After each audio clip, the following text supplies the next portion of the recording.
Halo rekan-rekan mahasiswa, kita ketemu lagi pada sesi 2 ya, algoritma pemrograman inisiasi 2. Baik, materi yang akan dibahas yaitu representasi algoritma.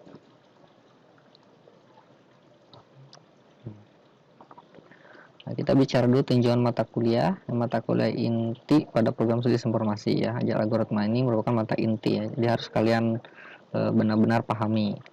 Ya, membahas tentang algoritma pemrograman secara detail, kemudian merepresentasikan algoritma dalam bentuk flowchart dan pseudocode. Kemudian bahasa pemrograman yang digunakan adalah bahasa pemrograman Java. Tools ya, aplikasi atau software yang digunakan ini IDE ya, Integrated Development Environment untuk membuat kode program. Nah, adapun bobot mata kuliah ini adalah 3 SKS dan ada praktikumnya. Pada sesi kedua kali ini kita akan dibagi menjadi 2 bagian, yaitu tentang flowchart dan pseudocode. Kita bahas dulu pada kegiatan belajar 1, yaitu flowchart. Flowchart adalah jenis diagram grafis atau simbolik yang mewakili suatu algoritma atau proses-proses tertentu. Setiap langkah dalam algoritma diwakili oleh simbol yang sama atau berbeda dan berisi penjelasan singkat setiap langkah. Nah, ini flowchart. Jadi flowchart ini bagaimana merepresentasikan sebuah algoritma sebelum dibuatkan sebuah program. Salah satunya menggunakan flowchart. Nah, ini contohnya. Contoh mencari kecepatan dan percepatan ya, bisa dilihat. Nah, ini rumus mencari kecepatan, V sama dengan S dibagi T. S merupakan jarak dan T merupakan waktu. Nah, kemudian percepatan sama dengan V dibagi T. V adalah kecepatan, T adalah waktu. Nah, dari rumus ini kemudian direpresentasikan ke sebuah flowchart yang bisa dilihat di sebelah kanan ya. Nah, flowchart ini dimulai dengan mulai ya, dan diakhiri dengan selesai. Nah, ini harus ada. Jadi ketika membuat flowchart ini mulai dan selesai ini wajib ada ya.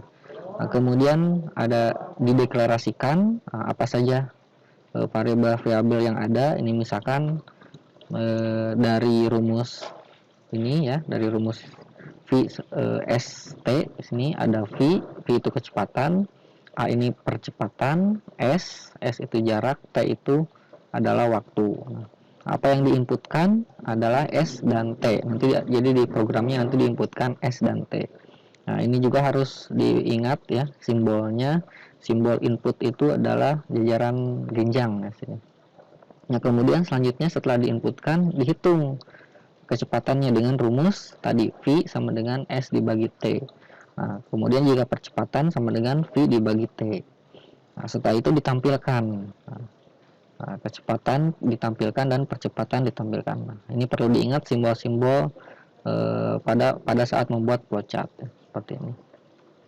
Nah, kemudian selesai. Oke. Nah, itu flowchart ya.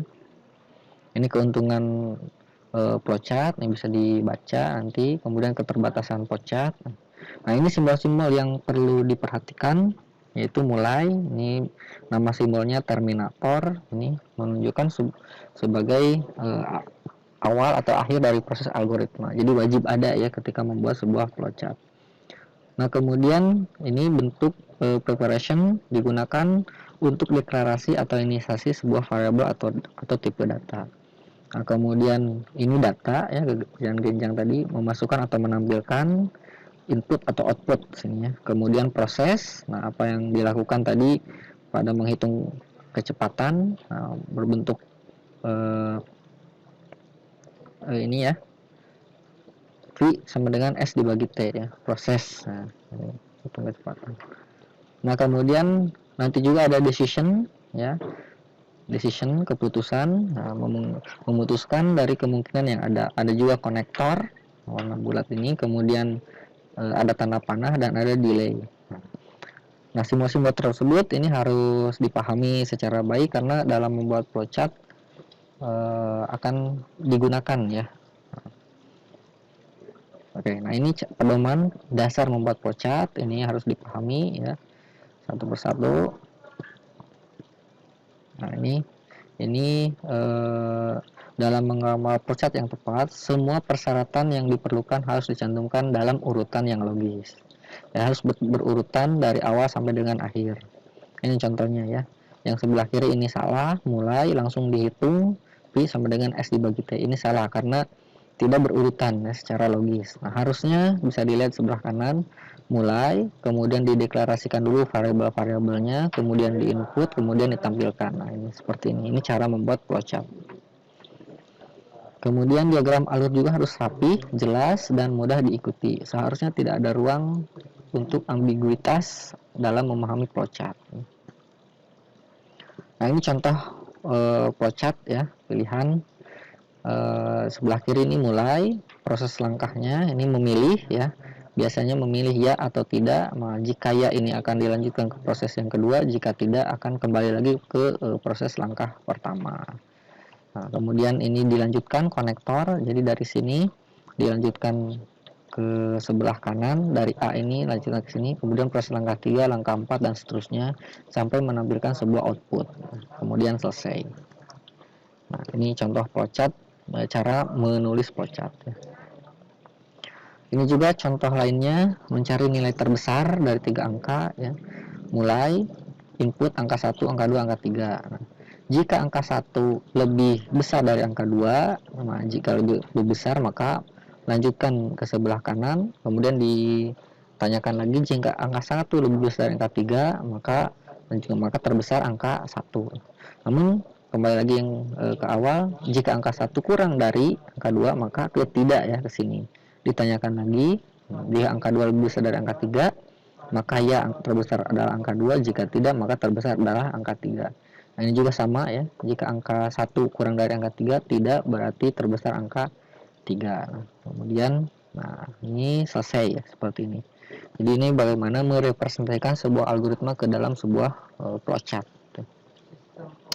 Nah, yang kedua, selain flowchart, representasi algoritma adalah menggunakan pseudocode di sini.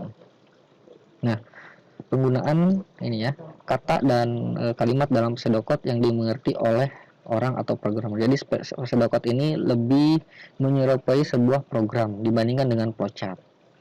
Nah, penggunaan bahasa boleh bahasa Inggris atau bahasa Indonesia yang lain selama bisa dimengerti. Misalnya if atau jika, count atau hitung, atau tambahkan, kalikan, kurangi. Nah, yang penting pseudocode ini bisa dimengerti oleh nanti si pembuat program.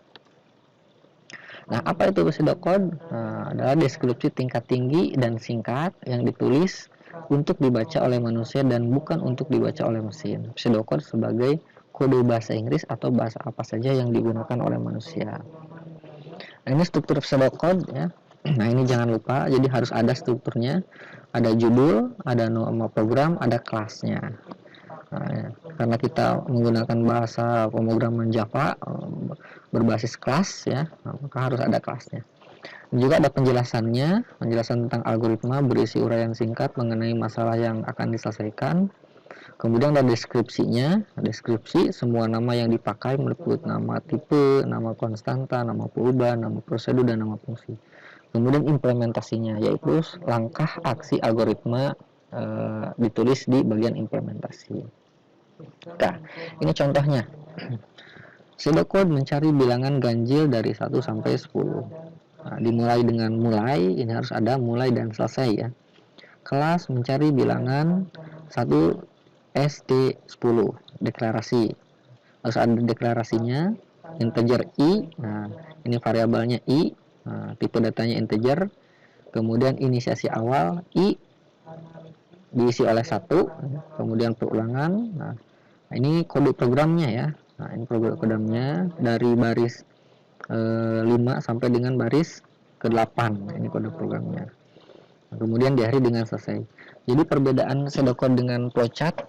Nah, pseudocode ini lebih menyerupai dengan bahasa kode program yang akan direpresentasikan ke dalam sebuah program. Kalau flowchart ya berbentuk gambar ya, flowchart seperti itu. Oke, mungkin seperti itu pada sesi kedua kali ini. Tapi untuk lebih jelasnya silahkan pelajari modul algoritma dan pemrograman ya, MSIM 4203 ya, 3 SKS. Oke, sampai ketemu kembali. Selamat belajar. Terima kasih.